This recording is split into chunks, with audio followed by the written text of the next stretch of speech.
Hello and welcome to Healthy Husbands Podcast, a podcast dedicated to men who have lost their way, ruining countless relationships with spouse and girlfriends. Hopkins Fitness gives you great information to get your life back on track. Please save this podcast and visit hopkinsfitness.com. Check out our YouTube channel at Jason Hopkins, aka Healthy Husband Coach, to get your health, relationship, and life back.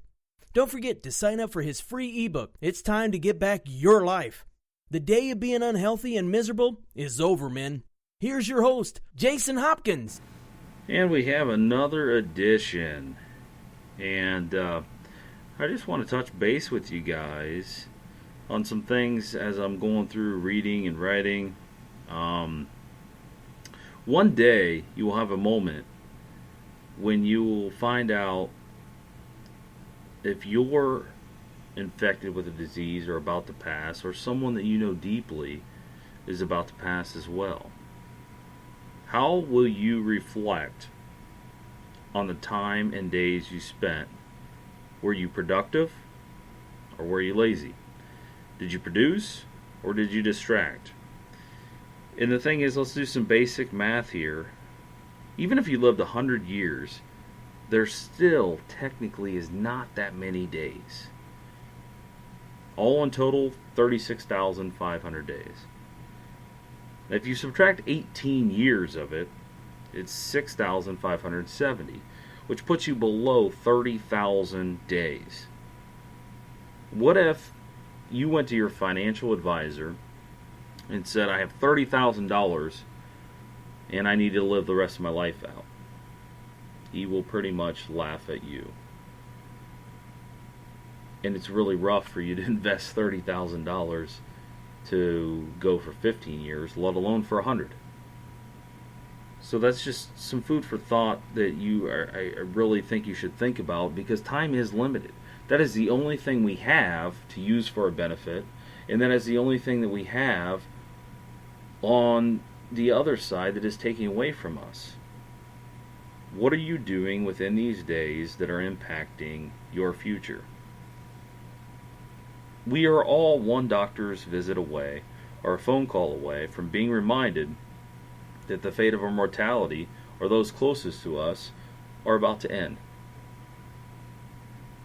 In those folks that have been talked to within the last 6 months, they reflected on wasted time, what they cared about when they were living. And the majority of them, they cared about the wrong things. They gave attention to the wrong and petty things and regretted what they have done. Meaning, not that they did anything bad illegally or criminally, but they just spent a lot of wasted time. And with the new folks coming out there and the new fathers and the husbands, I'm looking for the 20 to 40-year-old guys. Same with the spouses that are listening. What about the social media? It does waste time, but would you regret the amount of time you've spent worrying about what someone is posting for their day and what attention you have given on that really truly isn't important or affect you at all? You see, I remember picking my daughter up. Actually, I remember dropping her off and going into my 9 to 5. I hated every second of it. I did not understand why in the world I had to do something like that. She cried when I left. When I picked her up, I had the best feeling that no person can replace. And what that is when I get in there, her face lit up and was so happy to be like, break me out of this place. I'm so happy that I see Daddy. And that I can still picture my daughter's faces when I did that. And then it really broke my heart when I'm looking through Instagram and I see a photo that is posted on a daycare center that says, you will not be allowed to pick your child up if you are on your phone. Now, I don't know what legalese they went around it, but basically it was saying, when you pick your child up, don't be on your fucking phone. And then it just occurred to me that how many people are going in there and that child is looking at them and wanting that love and affection and saying, please save me, I can't wait to go home to where I'm used to being and what I'm used to doing. And that mother or that husband is sitting there on their phone worried about what's going on Facebook, what's going on Instagram, what's going on Twitter.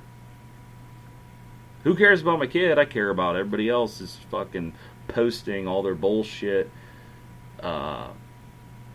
views and opinions. Like, come on, folks. Time is limited, and we have to understand that. Either you're going to be fat and obese and be the happiest person out there, or you're going to be healthy, and you're going to be fit, and you're going to inspire someone else. And I think that's the biggest thing. And that's, I don't do a lot of things great. And I'm not sitting on my high horse and on top of the mountain and pointing down at you guys and saying, hey, husbands, you're out of shape, you're fat, and you're a piece of shit, and blah, blah, blah. I'm not doing that. I read a thing not too long ago that actually said, use what you're strongest at to help others. And yeah, I am a little bit of a meathead, but I never was.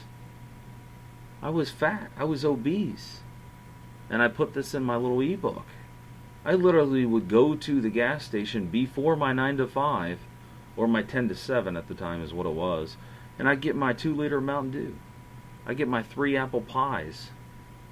Not from Krispy Kreme. I don't know what the company is, but you know the little apple pie things? I'd do that. I'd get fast food for lunch. I even honestly got dinner before I got home to eat dinner. I understand the struggle. But at the same time, I was creeping up on a size waist of 50. I had man boobs. I was disgusting. I was unhappy. I was unhealthy. And I know there's so many people out there like that. And you got to stop it. You got to fight through. So what I'm doing, I'm using what I'm best at. And all that is I've made a switch. I've changed. I've hit the gym. And I'm impacting others. I have a handful of clients. I'm working on them. I'm just trying to get out there and reach that person.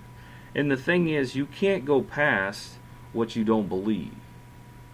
Meaning, if you don't believe you can do something, it's not going to happen. And I don't want to overload you with things, because now you're sitting here worried about mortality and death and social media. And I mean, there's so much coming at you right now. But really, honestly, wake the fuck up.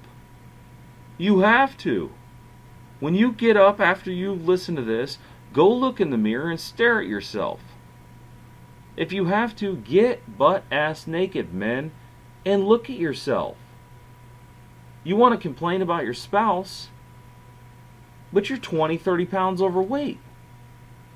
You're not sexually desirable. Also, your attitude sucks. You're tired. You're overweight. You're eating crap food that is making you feel this way.